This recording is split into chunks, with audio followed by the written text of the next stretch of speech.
माता पार्वती के 3 प्रश्न।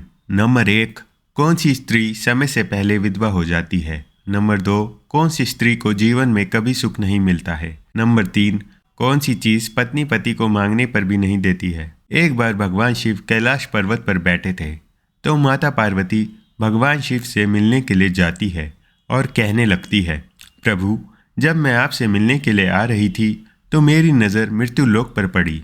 वहाँ मैंने क्या देखा कि 3 जो आपस में सहेली थी उनमें से 2 स्त्रियां विधवा होकर के दुखी जीवन जी रही थी, जबकि एक स्त्री सुहागिन होकर के अपने पति के साथ सुखी जीवन जी रही थी। प्रभु, यह बात मेरी समझ में नहीं आई, इसलिए मेरे मन में 3 प्रश्न गूंजने लगे। अब मैं आपसे यह चाहती हूँ कि आप मेरे 3 प्रश्नों के उत्तर देकर के मुझे संतुष्ट करने की कृपा करें। इस प्रकार माता पार्वती की बात को सुनकर के भगवान शिव कहते हैं, पार्वती, तुम मुझे अपने 3 प्रश्न बताओ। मैं तुम्हें तुम्हारे प्रश्नों के उत्तर देकर पूरी तरह संतुष्ट करने का प्रयास करूँगा। अब माता पार्वती कहती है, मेरा पहला प्रश्न है, कौन सी स्त्री समय से पहले विधवा हो जाती है? मेरा दूसरा प्रश्न है, कौन सी स्त्री को जीवन में कभी सुख नहीं मिलता? और मेरा तीसरा प्रश्न है, कौन सी चीज ऐसी है जो एक पत्नी अपने पति को कहने से भी नहीं देती? इस प्रकार माता पार्वती के प्रश्न सुनकर के भगवान शिव कहने लगे, पार्वती, तुम जिन स्त्रियों की बात कर रही हो उनमें से 2 स्त्रियां विधवा होकर के अपना दुखी जीवन जी रही है और वहीं पर एक स्त्री सुहागन होकर के अपने पति के साथ में अपना सुखी जीवन जी रही है। तुम जानना चाहती हो आखिरकार ऐसा क्यों है? तो मैं तुम्हें एक छोटी सी कहानी सुनाता हूँ। इस कहानी को बहुत ही ध्यान से सुनना। आधी कहानी सुनने वाले को आधा अधूरा ही ज्ञान प्राप्त होता है और जो जीवन में कभी काम नहीं आता, क्योंकि तुम्हारे 3 प्रश्नों के उत्तर इस छोटी सी कहानी में समाये हुए हैं। इस कहानी को यदि तुमने ध्यान से सुना तो तुम्हारे तीनों प्रश्नों के उत्तर तुम्हें अवश्य मिलेंगे और तुम्हें संतुष्टि प्राप्त होगी। माता पार्वती कहती है, प्रभु, मैं आपकी बात से सहमत हूँ। आप कहानी शुरू करो। मैं कहानी को पूरे मन से सुनूंगी और जब तक आप कहानी बोलेंगे तब तक मेरा मन दूसरे स्थान पर नहीं जाएगा। भगवान शिव कहते हैं, पार्वती, सबसे पहले मैं तुम्हें उस स्त्री की कहानी सुनाता हूँ जो सुहागन होकर सुखी जीवन जी रही है। देखो, जिस सुहागन स्त्री की तुम बात कर रही हो वो सुहागन स्त्री एक राजा के नौकर की पत्नी है और जिस नौकर की वो पत्नी है उस नौकर को अपनी पत्नी पर पूरा विश्वास और भरोसा है कि वो पतिव्रता है, जिसकी महिमा वो अपने साथियों में बार बार करता है। अब देखो, एक दिन की बात है, उस राजा के नौकर ने अपनी पत्नी की प्रशंसा इतनी की कि धीरे धीरे फैलते हुए राज दरबार तक पहुंच गई। फिर उस राजा ने अपने नौकर को बुलाया और उस नौकर से कहा कि तुम हर किसी से अपनी पत्नी की प्रशंसा करते रहते हो कि तुम्हारी पत्नी पतिव्रता है। क्या वास्तव में तुम्हारी पत्नी पतिव्रता है? क्या तुम्हें पूर्ण विश्वास है? भगवान शिव कहते हैं, पार्वती, इस प्रकार राजा की बात सुनकर के नौकर कहने लगा, महाराज, मुझे पूरा विश्वास है कि मेरी पत्नी पूरी तरह पतिव्रता है। अब उसी समय पर राजा का महामंत्री कहने लगता है, यदि मैं तुम्हारी पत्नी का पतिव्रत धर्म खंडित कर दूं तो तुझे क्या सजा मिलनी चाहिए? तो नौकर ने कहा, यदि तुम मेरी पत्नी का पतिव्रता धर्म खंडित कर देते हो तो महाराज मुझे फांसी लगा देना। अब वो राजा का नौकर भी मंत्री से कहता है, महाराज, यह मेरी पत्नी का पतिव्रत खंडित नहीं कर पाए तो इनको क्या सजा मिलनी चाहिए? तो राजा ने कहा, मंत्री को भी फांसी की सजा दी जाएगी। भगवान शिव कहते हैं, पार्वती, इस प्रकार मंत्री ने स्वीकार कर लिया और नौकर से पूछा कि क्या वस्तु लाऊं जिससे तू मान ले कि तेरी पत्नी का धर्म खंडित करने में मैं सफल हुआ। तो नौकर ने कहा, मंत्री, यदि तू मेरे घर से जाकर के मेरे विवाह के समय पर मुझे एक पटका मिला था और एक कटार मिली थी जो दूल्हे को दी जाती है, वो मेरी पत्नी ने बहुत ही संभाल के रखी है, जो सुहाग की निशानी मानी जाती है। यदि पटका और कटार लाकर तू मुझे दिखा दे तो मैं मान जाऊंगा कि मेरी पत्नी का धर्म तूने पूरी तरह नष्ट कर दिया है। अब भगवान शिव कहते हैं, पार्वती, शर्त स्वीकार हो जाने के बाद वो मंत्री शहर में जाता है और स्त्री से जाकर मिलता है। वो एक दूसरे से भिड़ाने का काम करती है और जो काम कोई नहीं करता था, काम को करने में वह सक्षम थी। फिर इसी प्रकार उस मंत्री ने उस दूती को अपने स्वार्थ के लिए बुलाया और दूती से कहा, देखो, इस नाम का एक व्यक्ति है, उससे मेरी शर्त लगी है। और फिर उसने उस शर्त के बारे में उस दूती को सारा कुछ बता दिया। फिर वो उस दूती से कहने लगा कि तू कैसे भी करके उस स्त्री से मेरा संपर्क करवा दे। तुझे जितना धन चाहिए मैं उतना धन दूंगा। भगवान शिव कहते हैं, पार्वती इस प्रकार मंत्री की बात सुनकर के दूती कहने लगी, भाई तू उस औरत के बारे में बात मत कर। वह औरत पूरी तरह से पतिव्रता है। वो तेरी ओर देखेगी भी नहीं, तेरी शक्ल भी नहीं देखेगी, और उसके परिवार वाले भी खूंखार है, तेरी खाल उतार लेंगे। तो मंत्री कहने लगा, ठीक है, यदि तू मेरा उससे संपर्क नहीं करवा सकती है तो एक काम कर दे, उसके घर जाकर के पटका और कटार चुरा कर ले आ, और उसकी पत्नी के गुप्तांग के पास में यदि कोई चिन्ह हो तो वो चिन्ह भी देख करके बता दे, फिर मैं तुझे मुंह मांगा इनाम दूंगा। भगवान शिव कहते हैं, पार्वती यह बात दूती के समझ में आ गई। उसने कहा, ठीक है, मैं तुम्हारा काम अवश्य करूंगी। नौकर शहर में रहता था। दूती नौकर के घर जाती है और उसकी पत्नी से जाकर बोलती है, बेटी मैं तेरे पति की बुआ हूँ, मैं कई वर्षों के बाद आई हूँ।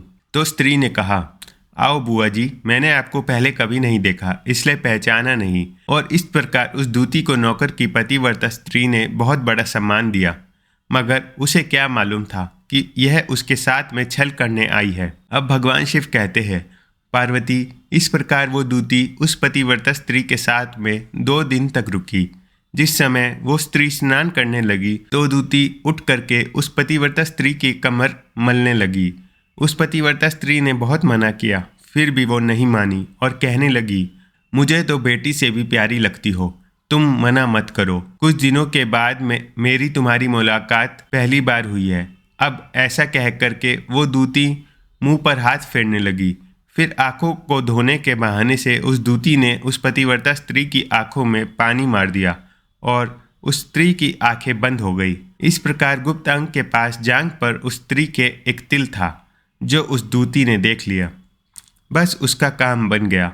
उधर स्नान करने के बाद जब वो पतिव्रता स्त्री रसोई में खाना बनाने गई तो दूती को मौका मिल गया और उसने पटका और कटार उस नौकर के घर से चुरा लिया और वहां से चुपके से भाग गई। अब जाकर के दूती ने वह पटका और कटार मंत्री को दे दिए और उस पतिव्रता स्त्री के जांघ पर तिल के निशान भी बता दिया। भगवान शिव कहते हैं, पार्वती फिर वो मंत्री पटका और कटार लेकर सीधा राजा के दरबार में पहुंचा और राजा से जाकर कहा, महाराज मैंने नौकर की पत्नी के पास में 2 दिन बिताए और यह पटका और कटार उसी के हाथों से लेकर आया हूँ।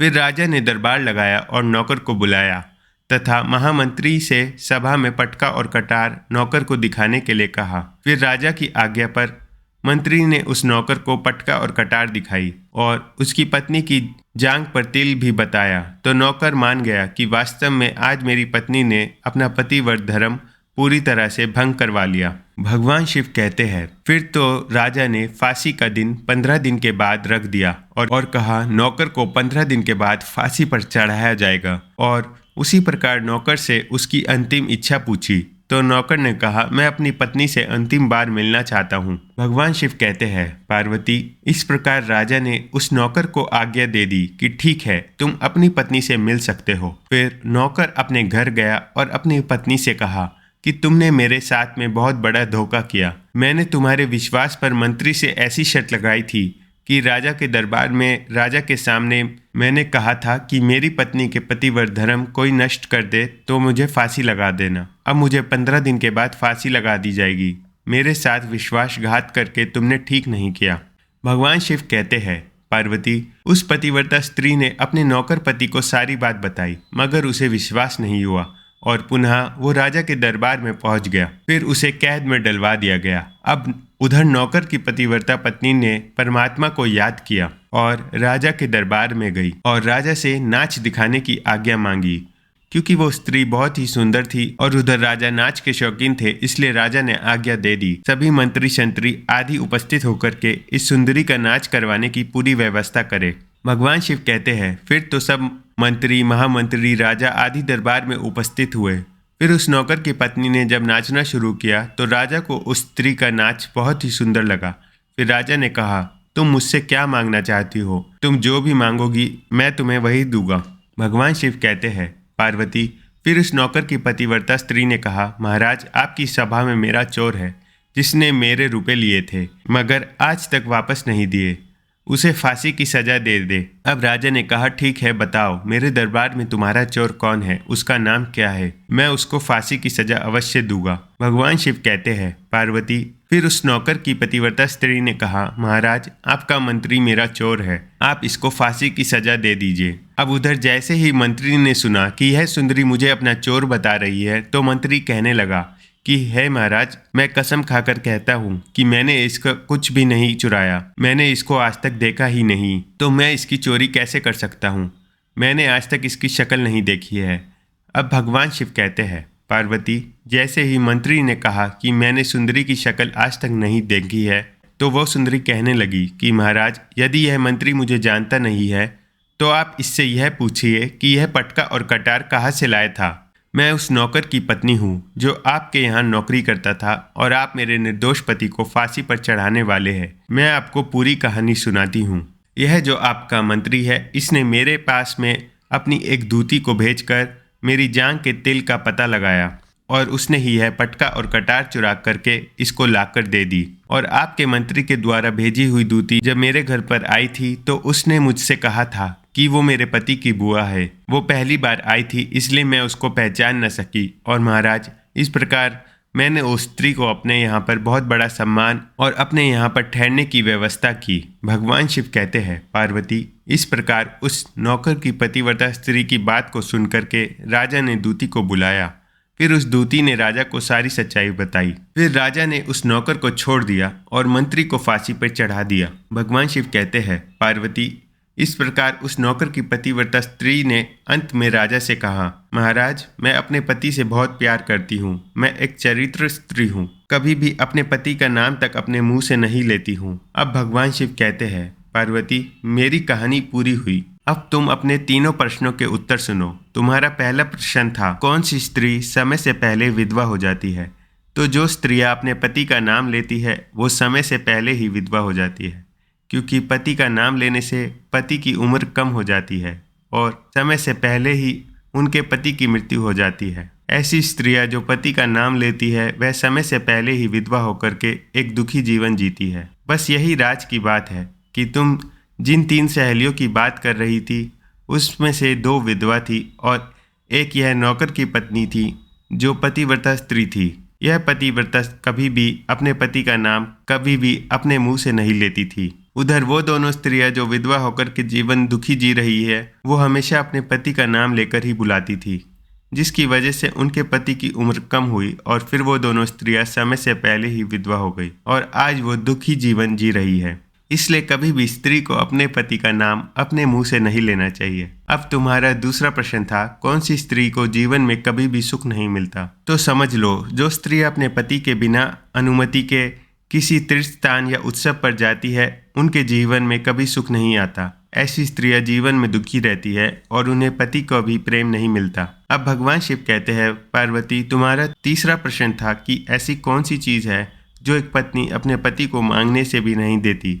तो समझ लो, वो चीज़ गाली है। एक चरित्रवान स्त्री अपने पति को गाली नहीं दे सकती।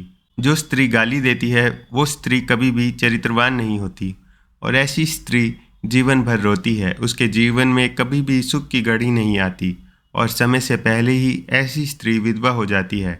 इस प्रकार भगवान शिव के मुंह से सुनकर माता पार्वती तीनों प्रश्नों से संतुष्ट होकर कहती है, स्वामी, वास्तव में जो स्त्री चरित्रवान होती है वो कभी दुखी जीवन नहीं जीती, क्योंकि ऐसे घर में लक्ष्मी का सदा वास होता है और वो घर धन धान्य से हमेशा भरा रहता है। ऐसी स्त्रियां हमेशा घर को स्वर्ग बना देती है। वीडियो अगर पसंद आया हो तो वीडियो को लाइक और हमारे चैनल को सब्सक्राइब करें और अपने दोस्तों के साथ शेयर करें। धन्यवाद। जाने से पहले कमेंट में ओम नमः शिवाय ज़रूर लिखें।